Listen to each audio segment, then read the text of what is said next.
The commandments we heard about in the gospel today, love God with all your heart, soul, and mind, love your neighbor as yourself, are very compact statements. And they require unpacking. It's sort of like when you were a kid going out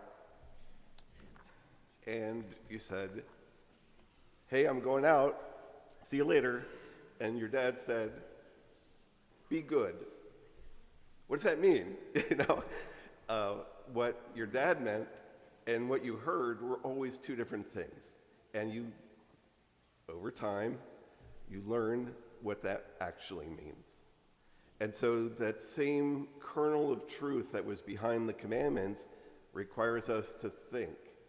The commandment first and foremost was a moral command. That is, it was supposed to guide our lives and the lives of our community. So when we read in the book of Exodus about what Israel was to do with certain groups of people, it was those commands that informed the decision making. So, for example, we read that you will not oppress an alien. We read, you will protect a widow and an orphan. We read about treating the poor so as not to leave them without any means. So the commandment to love God and love neighbor has to be the foundation of law in order to make that law moral. But the same is also true with our personal lives. And so Paul helps us to flesh that out. How do I unpack those commands to love God and neighbor for me personally? And he says, imitate Jesus and imitate us. In fact, he compliments the people of his day for doing that, for being that example of what a moral life looks like in their community, because faith was passed on. Faith can't pass on in an immoral community. It doesn't survive that. But to imitate Christ and to know his moral law requires us to do certain things in our own private lives. It requires us to read the Bible. You can't be obedient to a law you don't know about. It requires us to consider the life of Christ, and we see an example of his life in the Eucharist, where he gives us his body and blood, and where we consume it to become more like him. So, imitating the lives of the saints is a huge piece of leading a moral life. I always struggled with this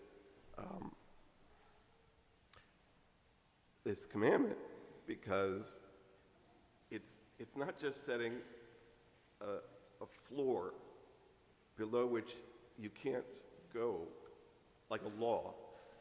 It's setting a high bar.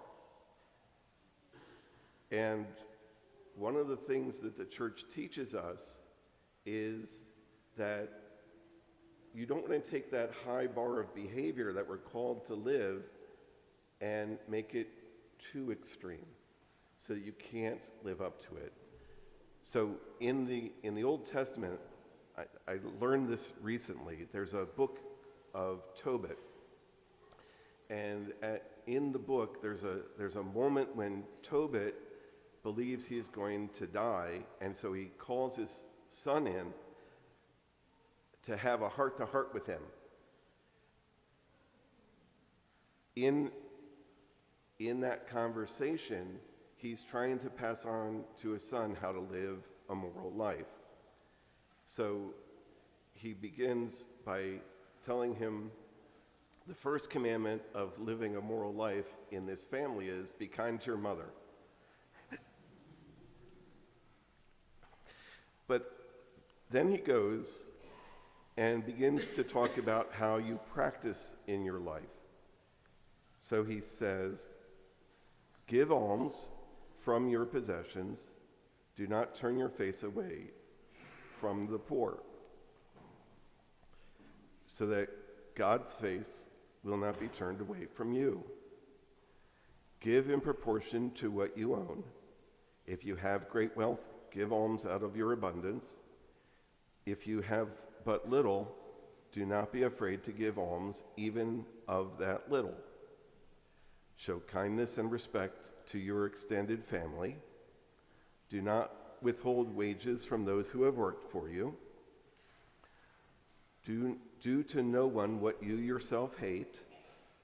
Give to the hungry some of your food, and to the naked some of your clothing.